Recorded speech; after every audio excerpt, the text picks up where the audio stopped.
inviting Mr. Akinfade Anjorin, who is the supply chain program manager for Guinness Nigeria PLC. Clap your hands so that you can get some crates. I'm joking. Thank you. All right. Good morning, everyone. Wow. All right. So that's actually my former boss. Very, very big shoes to fill, but I'll try and do my best today. Thank you.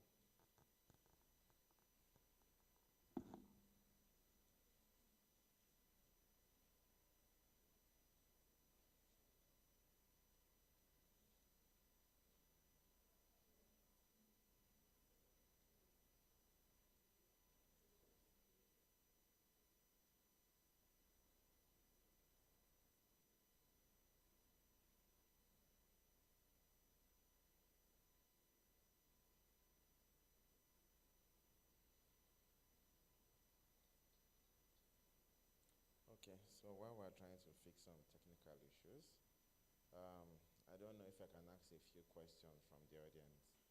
Does anyone know what a supply chain is? Supply chain, apart from the last speaker who actually mentioned it. I'm sure we've been hearing supply chain, supply chain, supply chain. Is there anybody here who is confident that can say what supply chain means to either he or she? All right, who has heard of supply chain before? Have heard supply chain? Okay, a lot of hands. So, what do you think supply chain is?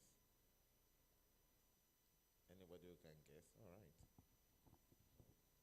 So I think to the best of my knowledge, yeah, supply chain is how things are being distributed, maybe down to people, down to the consumers. For example, let's use where you're working, Guinness. How the product of Guinness, maybe a beer, is being distributed down to the people consuming it. That's what I think it is. Very, very fantastic answer. She has done well. So I'll be speaking around supply chain models today and how this can help businesses grow and become sustainable. Next slide, please. So I decided to define what a supply chain is here because a lot of people have heard so much about supply chains, but they might not really understand what a supply chain is. Okay, so by definition, this is just a simple definition. Supply chain is the network of organization, resources, activities, and technology involved in the production and delivery of finished products or service. Not just products, a service, okay? Products or service. From sourcing raw materials to production and ensuring that the final user gets the product. So it's very simple. So you can see the key things there. First, resources, activities, and technology. Those three come together to ensure that we have a supply chain. And the end product is to ensure that either a product or a service reaches a customer at the best possible cost. So next slide. No, I think we can keep it here. All right, so, sorry, one slide backwards. Backwards. Yes. So I know this is a bit small, but I'll try and read through. No, it's fine. It's fine. So while it's still blinking a bit, I'll try to speak. So the world as we know it has become a global village. So what happens is when we hold our mobile phones, we can access websites that are not even Nigerian.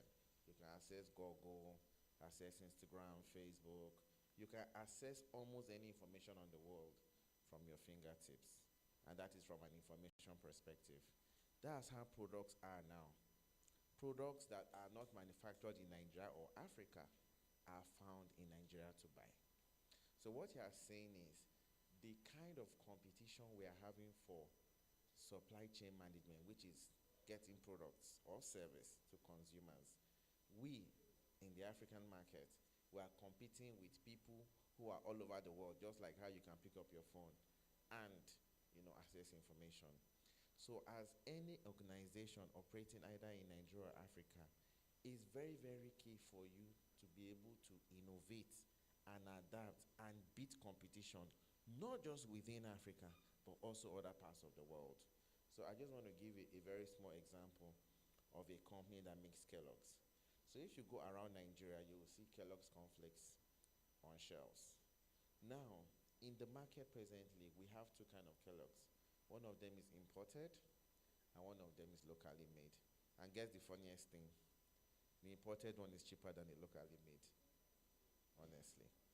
So somebody has manufactured,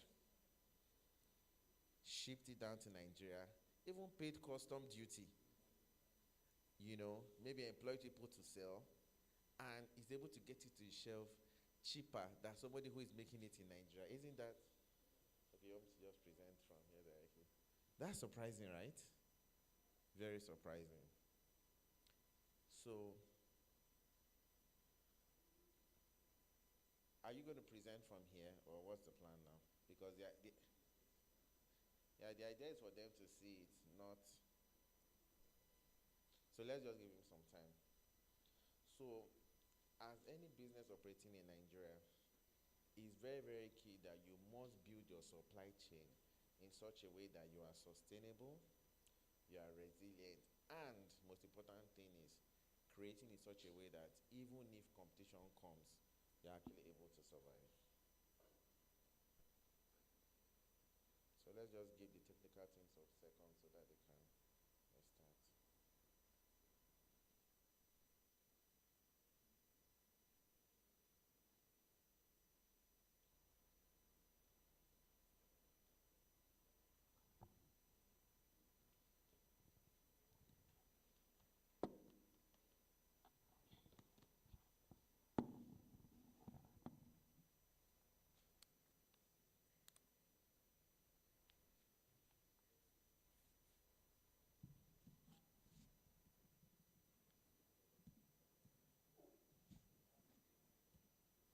Great. Wow. The first speaker was very lucky then.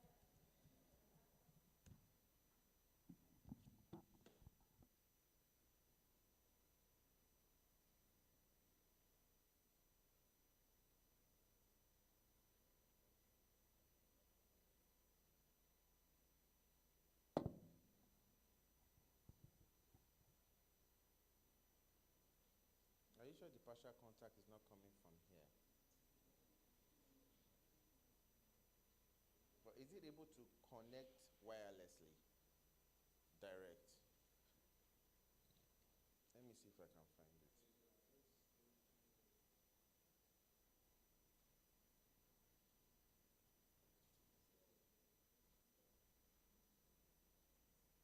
Okay, so let me just be speaking since our technology is a bit off. No, it's fine. All right. So, so I'll just be reading through, then it will be a bit interactive because I'm going to be asking a lot of questions. So like I said, for supply chains, Nigerian companies are not only competing with competition within, but competing with competition outside the country. So these are some of the characteristics that a Nigerian or a company operating in Africa should have in order to ensure that they can build a sustainable business. So the first thing it has to have is what we call delivery speed, or what we call speed of delivery in the supply chain. So I'll try to explain that in context and I will give an example. When two companies are competing, even if one is cheaper than one, a normal user, when you go and pick something from the shelf, you pick what is available. So you are thirsty, you want to buy bottled water. It's the bottled water you will see that you would buy.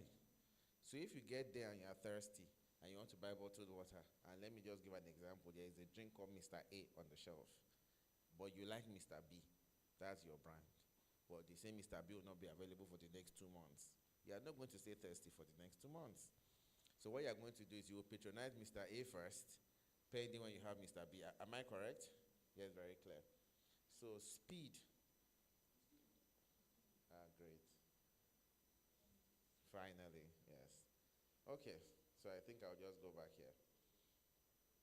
So for you to have a very good supply chain, there are three things that are key. One of them is competitive advantage. That's what I was trying to explain. You have to ensure that you're able to get products quickly and efficiently to your customers.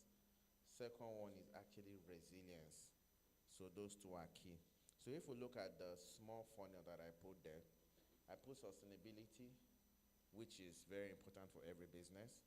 This particular seminar, as she has said, has lasted 7 years. So it means there's some level of sustainability ongoing, so that's a great one. Competitive advantage, and I put backward integration. Next slide, please. So when we look at competitive advantage, like I was trying to explain, first thing we look at is around speed of delivery. Because the faster you get your products to the market, the faster you can sell it, yeah? So I'll be giving an example of a company called Jumia Nigeria. When Jumia came, it was an online platform for buying and selling. But one of the things that Jumia has been able to do is Jumia is able to reach a lot of interlands. So these are areas ordinarily that people were not reaching before. And because of this, Jumia has been able to capture Nigeria, which is Jumia and Konga now. They've been able to capture Nigeria from a supply chain perspective to the extent that almost no company can compete with them because they're everywhere. So it's a very good model. The second one that we need to look at is some food and beverage companies. For the fact that some of them might be competition, I might not be actually mentioning their name. But if we look at the food and beverage space, when you go even to areas where you have some kind of unsettlement, so areas where we have a bit of war within Nigeria and all of that, you still find kind of drinks to buy. You want to buy any kind of competition, maybe bottled water, anything orange drink, or maybe cola drink, or anything. You always find these things to buy. What that tells you is if you have a good delivery and speed, you can get your products to the market. The second thing is around change and response to change. So I put it there is ability to respond to market changes. As a business, I'm going to speak as Guinness Nigeria PLC where I work. We realize that our junior drinkers, people who are hitting 18 and 19, they like sweet things. And beer is not sweet. Yeah. Beer is not made to be sweet. So, as a company, we are beginning to rethink we need to make beer that is sweet. If not, we might close down because the aged drinkers, they are now dying off. So, yes, they are now dying off. So, if you don't have younger people coming to drink, what happens is the amount of people who are drinking start to shrink. Yes. Yeah. So we are in the entertainment industry. If there are no people to entertain. Yes. So it's like that. So it's absolutely normal. It might be surprising to you, but that's how businesses think. Just like as you said, you now make bags and tops from pure water nylon, right? It might be easy to source pure water nylon 10, 15, 12 years ago. But I'm telling you, the more people get this information, the more expensive your raw material will be. Because anybody that drinks pure water now put the pure water nylon in his pocket because he knows he can sell it for value. So it's like that. So that's how businesses think. Businesses think around sustainability.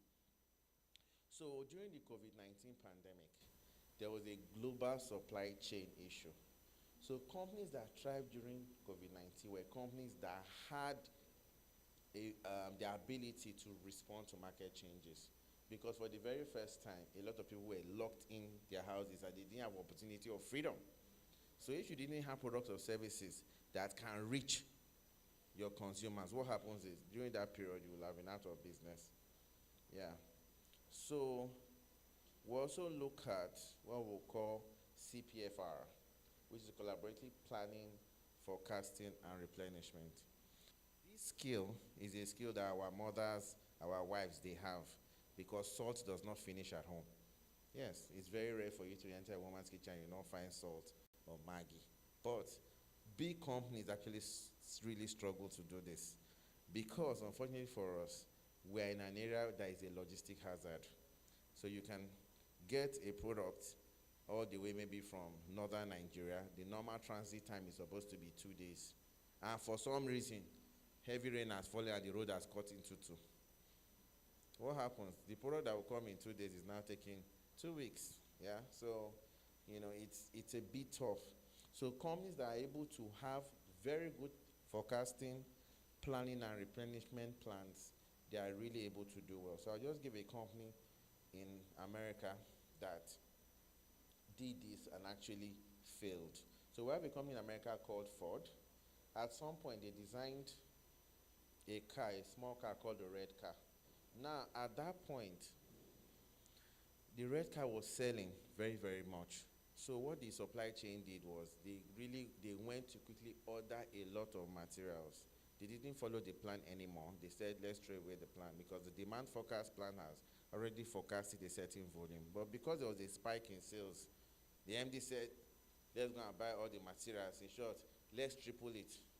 What happened was, when manufacturing now manufactured, there was what they call a product glut. They had so many cars for sale, but very few people to buy. So that was one of a very big field project for Ford. So when you are doing supply chain, you always have this kind of example coming of companies that don't follow proper forecasting, and they want to take advantage of what might be an artificial demand. Because sometimes bad wagon can come, people want something, and by the time they have it, the craze goes down. So yes. Now, for every company, we cannot survive without customers. Very clear. It's very, very clear. So if she, who is the seminar organizer today, had organized it and nobody came, she'd be like, should I shut down?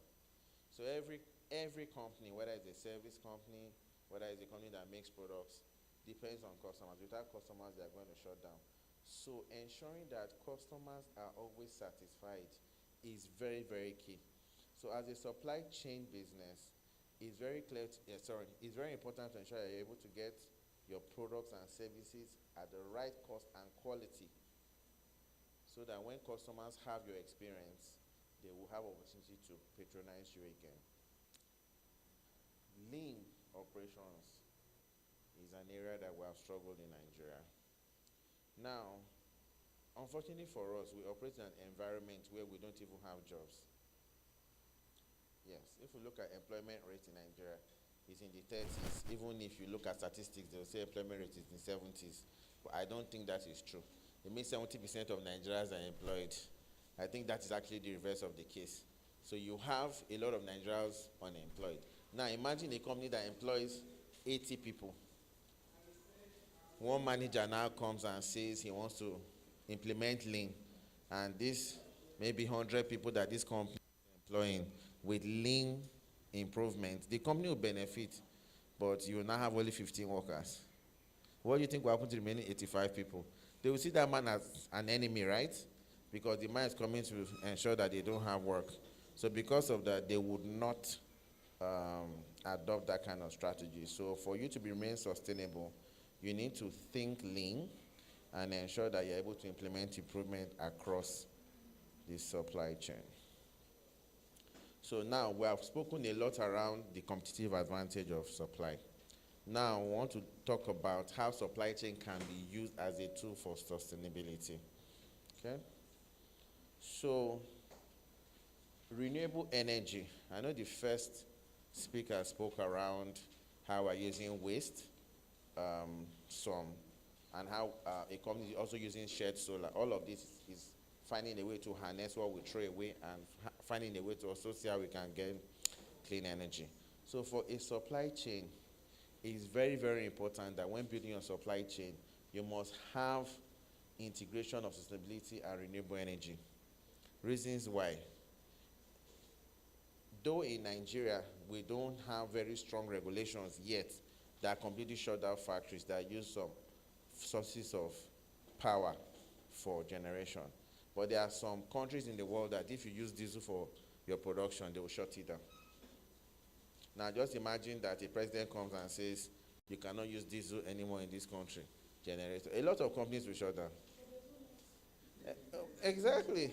But you see, no, what you should understand that laws sometimes are enacted without looking at people. Yes, I know at some point, some years ago, I heard that Lagos was going to ban pure water. Yes. Also, it came up recently again, and they said they're going to ban it, right? Now, when that law was made, they were not looking at where the poor man would drink water from. They weren't looking at that, yes. So sometimes laws are just made without looking at the common man.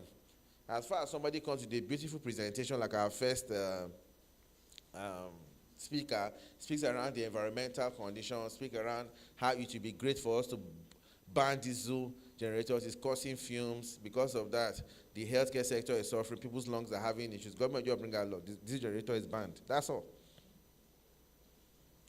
And before you know, a lot of manufacturing companies will start to have issues. So it's very, very key that when you are building your supply chain, you need to consider that in as much as you're operating in a country that might not be doing this, when you're expanding, when you're becoming a multinational, because the kind of sustainability or strategy that you're going to build as a company, I'm saying Lagos, Nigerian policy will not be different from Europe policy, for example. You are going to have a standard policy in your company. So if your policy, if you're operating in Europe and you cannot use diesel, you have to try to implement that in Nigeria so that the policy is going to be standard. So when you are building your company from a supply chain perspective, you must ensure that you build a system that is sustainable. Second thing is what we'll call eco-friendly packaging. So our first speaker has spoken a lot around that.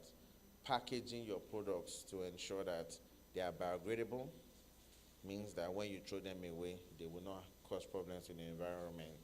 Or if your product, which is the packaging material, is not biodegradable, then it should be recyclable.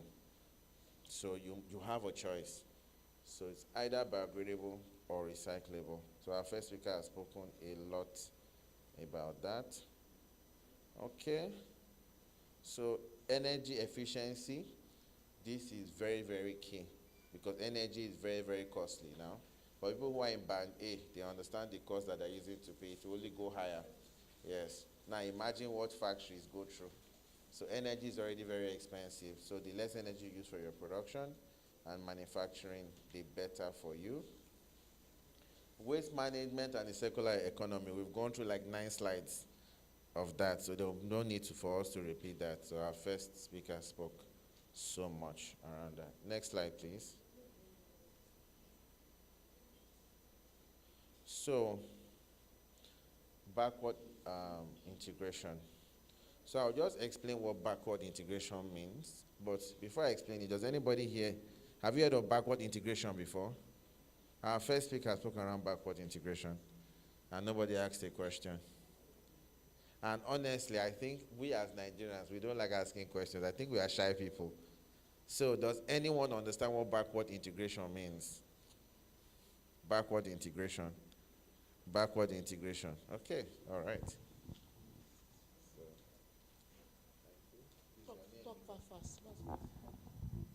Hi, good morning. My name is Sunday.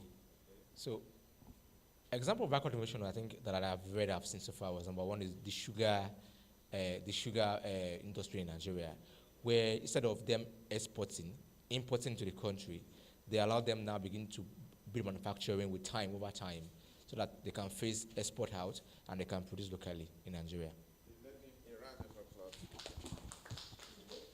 Very good round of applause. Okay. So, he got his spot on, but I will try to explain some things using the company so that you understand what backward integration means. Now, just imagine I'm a company that makes, let me say Coca-Cola, for example, okay? What I do presently, I bring in all my products in a big drum, different drum, and they come like toothpaste. You know, toothpaste is very, very thick.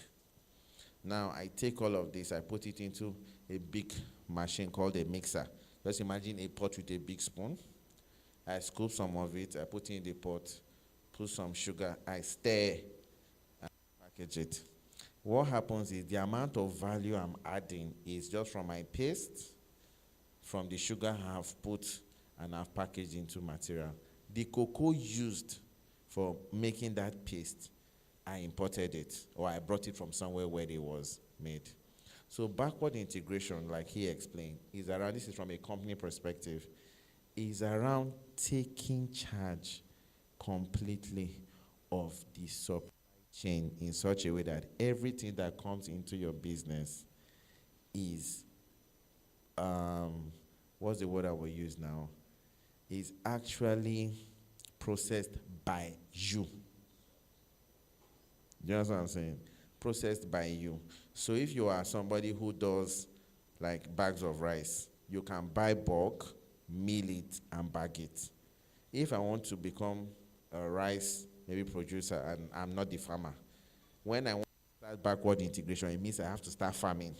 So all the inputs coming into your process, you are not sourcing it from anybody.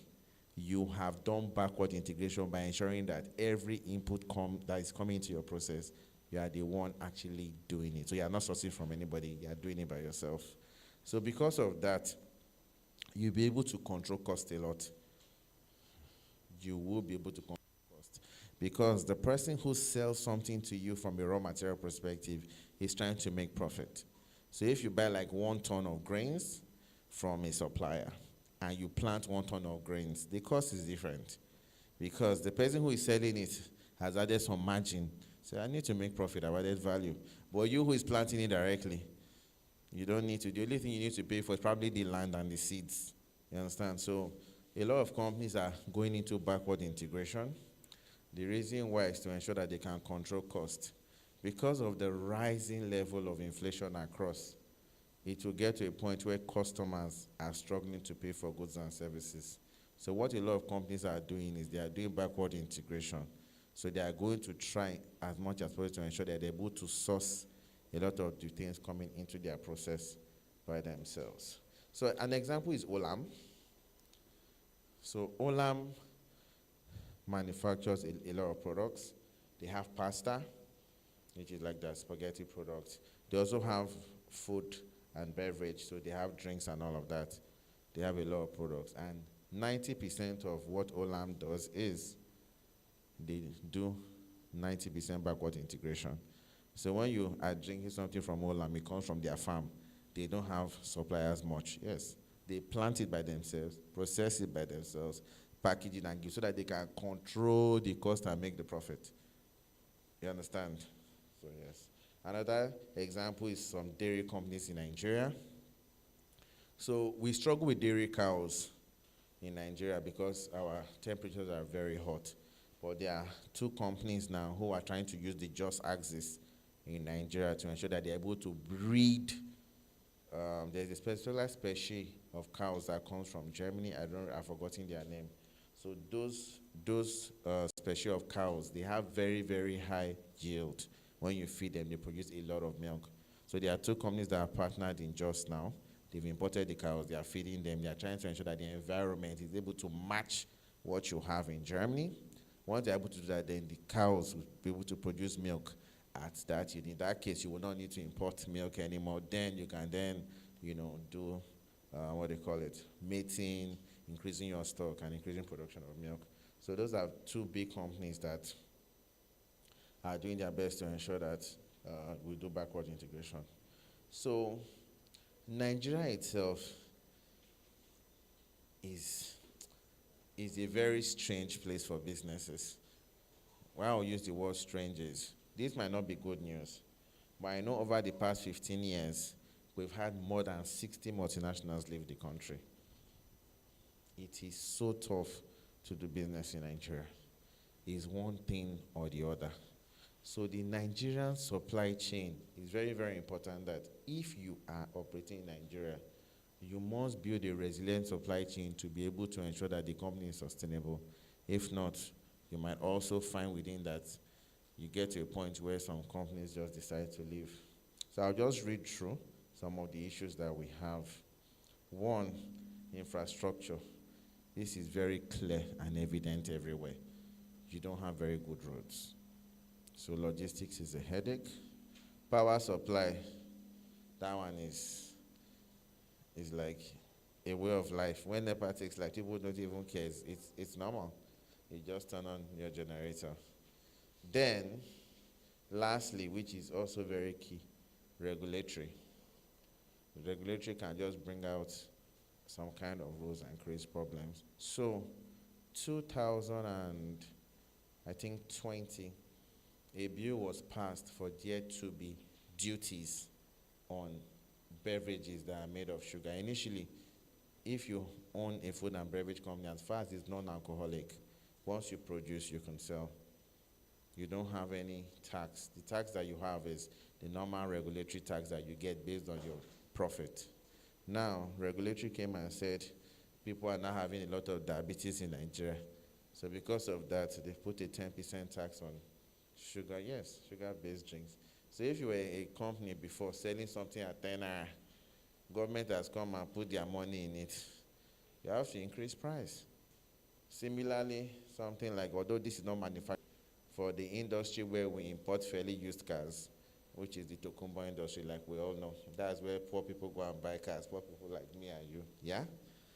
So the customs at some point, they increased duties to a ridiculous amount. And because of that, the cost of cars went so high that it's very difficult to afford a car now. So what does that tell you? That regulatory has a lot of roles to play in ensuring that supply chains become stable. You can see we put regulatory hurdles because for the normal business person, when regulatory changes, it becomes like an obstacle. You have to try to skip over it. Okay, so overcoming challenges, there are 3 areas where we can look at. 1, collaborative infrastructure deployment. So what this does is, if you are a group of manufacturing companies working within an area, you guys can collaborate and say, okay, fine, let's work together to tar this road. Since this is our route to customers, we will all benefit, yeah, and we're able to get our products to the market. Another one you can think of is around, there's a private seaport in Lagos called the Deep Seaport at Lekki. The government doesn't own that deep sea port. It's owned by a company called Tolaram. And so there's a partnership. So what that does is, anything government sometimes is slow when it comes to decision making. When it even comes to sustaining the infrastructure, there's always some kind of issue there. So we have a private company who has partnered with government to ensure that the deep sea port is very efficient. So a lot of companies are passing their raw materials through that place, instead of passing through a Papa seaport, Tinkan seaport, that takes a lot of time. With this seaport's collaboration, are you able to get your goods out within 24 hours? Meanwhile, at Apapa, it's minimum 2 weeks. You can imagine the difference, gaining 14 days your supply chain. So that is one. Leveraging digital technology. We cannot overstate this. It's very important that for us to overcome this, we must use technology as much as possible, to ensure that we can improve. 75 to 80% of the manufacturing companies as are today are run by Indians. Honestly. So what does that tell you? So it means that for some reason, the Nigeria African talent pipeline